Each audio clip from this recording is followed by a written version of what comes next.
வணக்கம் லங்காஃபு ஊடகங்களை மற்றும் ஒரு அழகிய காணொலியூடாக உங்களை சந்திப்பதிலே நான் மகிழ்வடைகிறேன். இப்பொழுது இலங்கை நாட்டில் அதிக நோய் தாக்கத்தை ஏற்படுத்தியிருக்கிற நோய் டெங்கு நோய். டெங்கு நோய் சார்பான விடயங்கள் தான் அதிகளவாக பேசப்பட்டுக் கொண்டிருக்கிறது. அதைத் தொடர்ந்து நாங்கள் பார்க்கிற பொழுது இந்த HIV தொற்றினுடைய தாக்கமும் இலங்கையில காணப்படுவதாக சுகாதார அதிகாரிகள் தெரிவிக்கிற அதே வேளையிலே இன்னொரு பிரச்சனையும் இலங்கையில் தலை தூக்கி இருக்கிறது. அந்த பிரச்சனை என்ன? அது தொடர்பான ஒரு தெளிவான காணொலியை இந்த தினம் லங்காஃபு ஊடகம் சார்பாக உங்களுக்கு வழங்க காத்திருக்கிறோம். உடலியல் செயற்பாடுகளை சரியாக தீர்மானிக்கின்ற ஒரு அங்கமாகத்தான் இந்த கல்லீரல் காணப்படுகிறது. இந்த கல்லீரல் தொடர்பான பிரச்சனை இலங்கையில் இப்பொழுது தலைவிரித்து ஆடிக்கொண்டிருக்கின்ற ஒரு நோயாக மாறி இருக்கிறது. இது பெரியவர்களுக்கு மாத்திரமல்ல, சிறியவர்களுக்கும் இந்த நோய் தாக்கம் இருப்பதாக ஐக்கிய நாடுகள் சபையினுடைய சுகாதார பிரிவு இந்த தகவலை வழங்கியிருக்கிறார்கள். உலகிலே 5% தொடக்கம் 10% சிறுவர்கள் இந்த கல்லீரல் நோயால் பாதிக்கப்பட்டிருக்கின்றார்கள். அதிலே பாத்தீங்கன்னா அதிகமான உடற்பருமன் காரணமாக இந்த கல்லீரல் நோய் 30% தொடக்கம் 50% சிறுவர்களை பாதித்திருக்கிறது. இலங்கையை பொறுத்தவரையிலே சிறுவர்களுக்கு 34% இந்த கல்லீரல் பாதிப்பு காணப்படுவதாக வைத்திய நிபுணர்கள் தெரிவிக்கின்றார்கள். நமது உடலில் காணப்படுகின்ற முக்கியமான உறுப்பாக இருக்கின்ற கல்லீரல் பாதிப்படைய என்னென்ன காரணிகள் அடிப்படையாக இருக்கிறது, அந்த காரணங்கள் தொடர்பாக உங்களுக்கு நாங்கள் தெளிவுபடுத்த காத்திருக்கிறோம். சரி, முதலாவது காரணி அதிக மதுபான பழக்கம். இப்பொழுது இருக்கின்ற சூழலிலே, நவீனத்துவத்திலே ஏதாவது ஒரு நிகழ்வு இல்லாவிட்டால் ஒரு பார்ட்டியும் நடந்தால் அந்த பார்ட்டியில மதுபானம் என்பது ஒரு அத்தியாவசியமான அங்கமாக மாறி இருக்கிறது. எனவே உலகளாவிய ரீதியிலும் இலங்கையிலும் சரி, மது பழக்கத்துக்கு அடிமையாக இருக்கின்ற மக்கள் அதிகமாக இருக்கிறார்கள். தனியார் நிறுவனங்கள் என்றாலும் சரி, கவர்மெண்ட் செக்டர் என்றாலும் சரி, இல்ல பாத்தீங்கன்னா ஏதாவது ஒரு இவெண்ட் நடந்தா அதுல மதுபானம் என்பது ஒரு முக்கியமான அங்கமாக மாறி இருக்கிறது. இதனால இந்த மது பழக்கத்துல நாங்கள் ஈடுபடுகின்ற பொழுது எங்களுடைய கல்லீரல் இயல்பாகவே பாதிப்படைவதாக ஆய்வாளர்கள் சுட்டி காட்டுகிறார்கள். இரண்டாவது பாத்தீங்கன்னா கொழுப்பு கல்லீரல், ஃபேட்டி லிவர் என்று சொல்லுவார்கள், ஆங்கிலத்திலே ஃபேட்டி லிவர் என்று சொல்லுவாங்க. இந்த கொழுப்பு கல்லீரல் எங்களுடைய கல்லீரல் இயல்பாக இருக்கும். எங்களுடைய நச்சுத்தன்மைகள் எல்லாம் அகற்றி ஒரு கழிவகற்ற செயற்பாடுகளை மேற்கொள்கின்ற மிக முக்கியமான அங்கமாகத்தான் கல்லீரல் காணப்படுது. அப்ப கல்லீரலை சுற்றி பாத்தீங்கன்னா நச்சு கொழுப்புகள் சூழ்ந்து அதனுடைய செயற்பாடுகளை மட்டுப்படுத்துகின்ற அளவுக்கு போனால் கூட கடைசியில் அது மரணத்துக்கு கூட வழிவகை செய்யும் என்று ஆய்வாளர்கள் சொல்லுகிறார்கள். எனவே நீங்கள் கொழுப்பு, அதிகளவான கொழுப்பை உள்ளே நீங்கள் சேர்த்துக்கொண்டால், உடலிலே சேர்த்துக்கொண்டால் அதுவும் இந்த ஃபேட்டி லிவருக்கு காரணமாக அமையப்படுகிறது. அதே போல எங்களுடைய உணவு பழக்க வழக்கங்களிலே நாங்க பாத்தீங்கன்னா எண்ணெயை ஊற்றி சமைக்கிறதுல எங்களுடைய கலாச்சாரத்துல எண்ணெய் என்பது மிக முக்கியமான அங்கம். பாத்தீங்கன்னா இறைச்சி கறி காய்ச்சனமோ அல்லாவிட்டால் எந்த உணவு காய்ச்சினாலும் கூட எண்ணெயுடைய பயன்பாடு அதிகமாக காணப்படும். அப்ப நாங்க அதிகளவான எண்ணெயை பயன்படுத்துகின்ற பொழுது அதுவும் இந்த கல்லீரல் பிரச்சனைக்கு காரணமாக அமையும். அப்ப நீங்க என்ன செய்ய வேணும்? எண்ணெய் பாவனையை குறைத்துக் கொள்ள வேண்டியது உங்களுடைய கடமையாக இருக்கிறது. அதே போல ஃபாஸ்ட் ஃபுட்னு சொல்வார்கள். இந்த அவசர உலகத்துல நாங்க புதிய புதிய உணவுகளை தேடி செல்கிறோம். கொத்து தேடுறோம், ரைஸ் தேடுறோம். அதுல பாத்தீங்கன்னா எண்ணெய் கெண்டுன்னு அதிகமாக காணப்படும். அதே போல பீஸா, பர்கர் என்று நாங்கள் எங்களுக்கு ஏற்ற வகையிலான உணவுகளை இந்த புதிய யுகத்திலே தேடிக்கொண்டிருக்கிறோம். அப்படியான உணவு வகைகளை நாங்கள் தெரிவு செய்கின்ற பொழுது அந்த உணவுகளும் இந்த கல்லீரல் பிரச்சனைக்கு காரணமாக அமைவதாக ஆய்வாளர்கள் குறிப்பிடுகிறார்கள். அதே போல அதிகளவான மருந்து பாவனை. இப்ப பாத்தீங்கன்னா நாங்கள் தலைவலி வந்தா ஒரு மருந்தை உட்கொள்கிறோம். எங்களுக்கு காய்ச்சல் வர மாதிரி இருந்தா நாங்க பேராசிட்டமோல குடிக்கிறோம். இப்படி நாங்கள் தேவையற்ற விதத்திலே அதிகமான மருந்துகள், நித்திர விராட்டி கூட நாங்க மருந்து பாவிக்கிறோம். இப்படி இந்த சூழல் பழக்கப்பட்டிருக்கிறது. எனவே அதிகமான மருந்து பாவனையை நீங்கள் உள்வாங்குகின்ற பொழுது அந்த மருந்து பாவனையும் உங்களுக்கு கல்லீரல் பிரச்சனை ஏற்படுவதற்கான வழிவகையை ஏற்படுத்தும் என்று ஆய்வாளர்கள் சுட்டிக்காட்டுகிறார்கள். அதே போல மிக முக்கியமான நோயாக காணப்படுவது இந்த நீரிழிவு நோய். நீரிழிவு நோய் இருந்தால் உங்களுக்கு இயல்பாகவே இந்த கல்லீரல் பிரச்சனை ஏற்படுவதற்கான வாய்ப்பு இருப்பதாக சொல்லப்படுகிறது. மருத்துவர்கள் அதனை உறுதிப்படுத்தியிருக்கிறார்கள். அது 100க்கு 90% பாதிப்பு, அதாவது 90% இந்த லிவர் பாதிப்படைவதற்கான வாய்ப்பு இருப்பதாக சொல்லப்படுகிறது. சரி, இந்த கல்லீரல் பிரச்சனை வந்தால் அதற்கான ஆரம்ப அறிகுறிகள் என்ன இருக்கும்? அது தொடர்பான ஒரு தெளிவூட்டலை உங்களுக்கு நாங்கள் வழங்குகிறோம். முதலாவது உடல் சோர்வு காணப்படும். பாத்தீங்கன்னா வளமையா செயற்பட்டதை விட நீங்க ஒரு சோர்வு தன்மை உங்களுடைய இயல்பாவே வந்துடும். வீட்டுக்காரங்க கேட்பாங்க, ஏன் இப்படி சோர்ந்து போய் இருக்கிறேன்லாம் கேட்பாங்க. ஆனால் அந்த சோர்வு தன்மை எதற்கு வழிவகை செய்கிறது என்றால், இந்த கல்லீரல் பிரச்சனைக்கான ஆரம்ப அறிகுறியாக அந்த அறிகுறி காணப்படுகிறது. உடல் சோர்வாக காணப்படும்.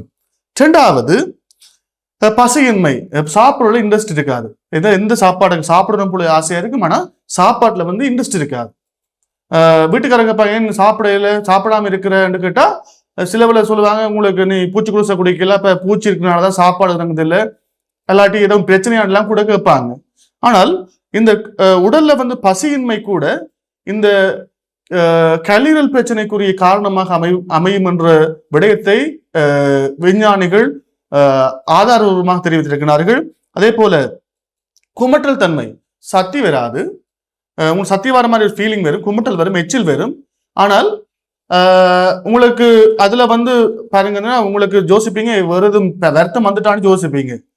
குமட்டல் தன்மை இருந்தால் அதுவும் கல்லீரல் பிரச்சனைக்குரிய ஒரு அடிப்படை அறிகுறியாக நாங்கள் பார்க்கிறோம்.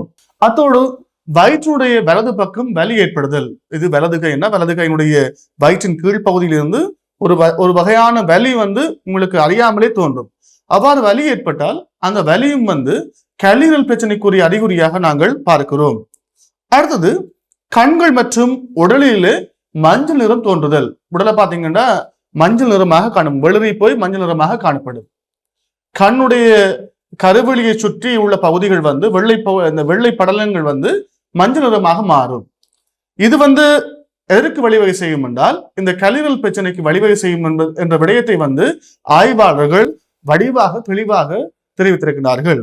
சிறுநீரகம் நீங்க ஜூரின் போகும்போது சிறுநீரகம் கருமை நிறமாக மாறும் என்ற விடயத்தை சொல்லியிருக்கிறார்கள். எனவே நீங்க இப்படியான அறிகுறிகள் இருந்தால், உடல் சோர்வு, பசியின்மை, குமட்டல், அதே போல வயிற்றினுடைய வலது பக்கம் ஒரு வகையான வலி தோன்றுதல், கண்கள் மற்றும் தோல் பகுதியிலே மஞ்சள் நிறம் தோன்றுதல், சிறுநீரகம் கருமை நிறமாக போகுதல், இந்த காரணங்கள் கல்லீரலுடைய அடிப்படை பிரச்சனையாக பார்க்கப்படுகிறது, அடிப்படை அறிகுறிகளாக பார்க்கப்படுகிறது. இது ஆபத்தான நிலைமைக்கு சென்றால் என்னென்ன அறிகுறிகள் உங்களுக்கு தோன்றும்? இப்ப நாங்கள் அடிப்படையான விஷயங்களை பார்த்திருக்கோம். இப்ப ஆபத்து நிலைமைக்கு வந்தா என்னென்ன அறிகுறிகள் தோன்றும் என்ற விடயத்தை உங்களுக்கு நாங்கள் தெளிவுபடுத்துகின்றோம். முதல் கட்டமாக வயிறு வீக்கம் ஏற்படும். உங்களுக்கு பாத்தீங்கன்னா வயிறு பெரிய தொப்ப வயிறு இயல்பை விட பெரிய அளவில் மாறும், ஒரு ஊதி போய் காணப்படும். நீங்க தட்டுனா சத்தம் கேட்கும் வயிறு, அந்த அளவுக்கு வயிறுடைய வீக்கத்தன்மை அதிகரிக்கும். சில வேளைகள்ல உங்களுக்கு இரத்த வாந்தி ஏற்படும், ரத்தத்தோட ரத்தம் வாந்தியா வரும் உங்களுக்கு. அதே மாதிரி நினைவாற்றல் குறையும், நீங்க உங்களோட சுயநினைவை இழந்து போயிருப்பீங்க. அதே போல என்ன சொன்னாலும் அது கொஞ்ச நேரத்துல உங்களுக்கு மறந்து போயிடும். நினைவாற்றல் குறைவாக காணப்படும். கடுமையான மஞ்சள் காமாலை நோய் ஏற்படும், அது மரணத்துக்கு கூட வழிவகை செய்யும் என்று சொல்லப்படுகிறது. சரி, நாங்கள் வயிறு வீக்கம், இரண்டாவது இரத்த வாந்தி, மூன்றாவது நினைவாற்றல் குறைதல், நாலாவது கடுமையான மஞ்சள் காமாலை நோய் ஏற்படும். இவை இந்த கல்லீரல் பிரச்சனையினுடைய தீவிரத்தன்மையை எடுத்து காட்டுகின்ற அறிகுறிகளாக நாங்கள் பார்க்கிறோம். தடுக்கும் வழிமுறைகள் எதுக்காவது பாத்தீங்கன்னா, ஒரு பிரச்சனை தோணுனா அதுக்கு ஒரு வழிமுறை இருக்கும். எங்களுக்கு கல்லீரல் பிரச்சனை வந்தா அதை தடுக்கிறதுக்கு என்னென்ன வழிமுறைகளை நாங்கள் பின்பற்ற வேண்டும். மிக அவதானமாக இந்த விடயங்களை கண்காணியுங்கள். ஆரோக்கியமான உணவு பழக்க வழக்கம் தேவை. எங்களுக்கு ஆரம்ப காலங்களில் பாத்தீங்கன்னா எங்களோட உணவு பழக்க வழக்கங்கள் இயற்கை சார்ந்த உணவு பழக்க வழக்கங்களாக இருந்தன. கீரையை சாப்பிட்டோம், அதே போல இலைகுலைகளை சிலவற்றை உணவுகளாக உட்கொண்டோம், முருங்கைக்கீரையை சாப்பிட்டோம், பசலைக்கீரை சாப்பிட்டோம், நிலக்கீரை இருந்தது, அவற்றையெல்லாம் உட்கொண்டோம். இப்படி இயல்பாக சுகாதாரமாக கிடைக்கின்ற உணவுகள் எங்களுக்கு அதிகமாக காணப்பட்டன. ஆனால் இப்பொழுதெல்லாம் அந்த உணவு பழக்க வழக்கங்கள் மாறி இருக்கிறது. எனவே ஆரோக்கியமான உணவு இந்த கல்லீரல் பிரச்சனைக்கு ஒரு தீர்வாக அமையும். இரண்டாவது பாத்தீங்கன்னா, நீங்க இந்த நவீன யுகத்துல ஓடிக்கொண்டிருக்கீங்க, வேலை, பணம், இப்படி எல்லாம் ஓடிக்கொண்டிருக்கீங்க. ஓடினாலும் உங்களுடைய உடற்பயிற்சியை மேற்கொள்வதற்கு நீங்கள் தவறக்கூடாது. காலையில கட்டாயமாக சில நிமிடங்கள் உடற்பயிற்சிக்காக ஒதுக்குங்கள். நீங்கள் வேலை முடிந்து மாலை நேரம் உங்களுடைய உடற்பயிற்சியை மேற்கொள்வதற்கான சில நேர அளவுகளை ஒதுக்கினால் அதுவும் இந்த கல்லீரல் பிரச்சனையிலிருந்து நீங்கள் விடுபடுவதற்கான ஒரு தீர்வாக அமையப்பெறும். மதுபானத்தை தவிர்த்தல். மதுபான பழக்கங்கள் அதிகரித்திருக்கின்ற இந்த உலகத்துல நீங்கள் மதுபானத்தை கொஞ்சம் கொஞ்சமாக குறைச்சிட்டு வந்தீங்கன்னா இந்த கல்லீரல் பிரச்சனை இயல்பாக மாறும் என்ற விடயத்தை நாங்கள் சொல்லுகிறோம். அதே போல மருத்துவருடைய ஆலோசனை இல்லாமல் எந்த விதமான மருந்துகளையும் நீங்கள் எடுக்கக்கூடாது. நாங்கள் எல்லாத்துக்கும் இப்பொழுது மார்க்கெட்டிங் புதிய புதிய மார்க்கெட்டிங் சிஸ்டம் வந்திருக்கிறது. எல்லாவற்றையும் நாங்கள் புதுசா யோசிச்சுட்டு இருக்கோம். அப்ப மருந்து என்பது பாமசில போய் இயல்பா எடுக்கக்கூடிய மாதிரி மாறிட்டு, ஆன்லைன்ல ஆர்டர் பண்ணி எடுக்கக்கூடிய மாதிரி மாறிட்டு.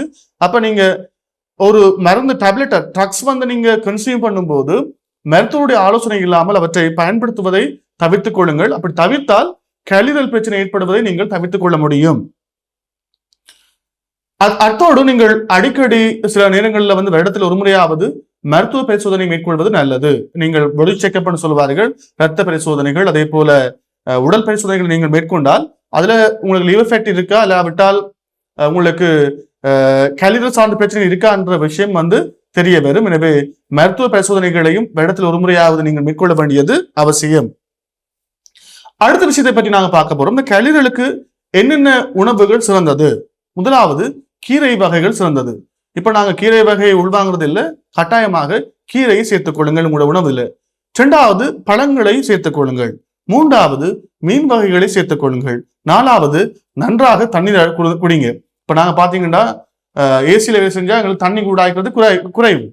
அப்ப நாங்க கட்டாயமா தண்ணி குடிக்க வேண்டியது அவசியம். அப்ப நீங்கள் தண்ணீரை குடிப்பது நல்லது. என்றால் உடலுடைய நச்சு கழிவுகளை எல்லாம் அகற்றுகின்ற ஒரு செயற்பாடு தான் சிறுநீரகத்தினுடைய செயற்பாடு. அப்ப தண்ணி குடிச்சாதான் அது எங்களுடைய உடலில் இருக்கிற கழிவுகளை அகற்றும். இப்ப கட்டாயமாக நீங்கள் தண்ணீர் அருந்த வேண்டியது அவசியம். நார்ச்சத்து அதிகமான உணவுகளை உட்கொள்ள வேண்டியதும் மிக முக்கியம் என்று சொல்கிறார்கள். அப்ப நார்ச்சத்தான உணவுகளை நீங்கள் உட்கொள்ளுங்கள். கீரை வகைகள், பழங்கள், மீன்கள், நல்ல தண்ணீர் அருந்த வேண்டும். அதே போல நார்ச்சத்து மிக்க உணவுகளை உட்கொள்ளுங்கள். மக்கள் மத்தியிலே தவறான நம்பிக்கைகள் என்னென்ன இருக்கிறது இந்த கல்லீரல் தொடர்பான பிரச்சனைக்கு என்றால் இரண்டு விஷயத்தை நாங்க சொல்ல முடியும். ஒன்று, கல்லீரல் நோய் வந்தா குணமாகாத ஒரு கருத்து இருக்குது. அது முற்றாக போய் அதை குறைத்துக் கொள்ளலாம். அது உங்கள் ஒவ்வொருவருடைய கையிலும் தான் தங்கி இருக்கிறது. இரண்டாவது விஷயம், மதுபானம் குடிக்கிறார்களுக்கு மட்டும்தான் இந்த கல்லீரல் பிரச்சனை வரும்னு சொல்லுவாங்க. அது இரண்டாவது போய் யாரும் நம்ப வேண்டாம். அது உடல் பருமனையும் தங்கி இருக்கும். அதே போல சிறுவயதிலிருந்து உங்களுடைய சந்ததியினூடாக கடத்தப்படுகின்ற விடயங்களும் இதிலே தாக்கம் செலுத்தும் என்ற விடயத்தையும் நாங்கள் இந்த வேளையிலே தெரிவிக்கிறோம். எனவே மிக அவதானமாக செயற்படுங்கள். இந்த மக்கள் மத்தியில் இருக்கின்ற இந்த கல்லீரல் பிரச்சனைக்கு தீர்வு பெற வேண்டுமானால் இந்த சமூகத்திலே இது தொடர்பான விழிப்புணர்வு தேவை. லங்காஃபோ ஊடகம் சார்பாக இந்த விழிப்புணர்வை வழங்கியிருக்கிறோம். இது போன்ற பல காணொலிகளை தொடர்ந்தும் வழங்க காத்திருக்கிறோம். தொடர்ந்தும் லங்காஃபோ ஊடகம் ஊடாக இணைந்திருங்கள். நன்றி. இது போன்ற மேலும் பல முக்கிய சுவாரஸ்யமான செய்திகளை அறிந்து கொள்ள லங்காஃபோ யூடியூப் சேனலை சப்ஸ்கிரைப் பண்ணுங்கள். எமது செய்திகள் உடனடியாக கிடைக்க பெல் பட்டனை அழுத்துங்கள். அத்தோடு எமது செய்திகளை மற்றவர்களும் பார்வையிட ஷேர் செய்யுங்கள். நன்றி.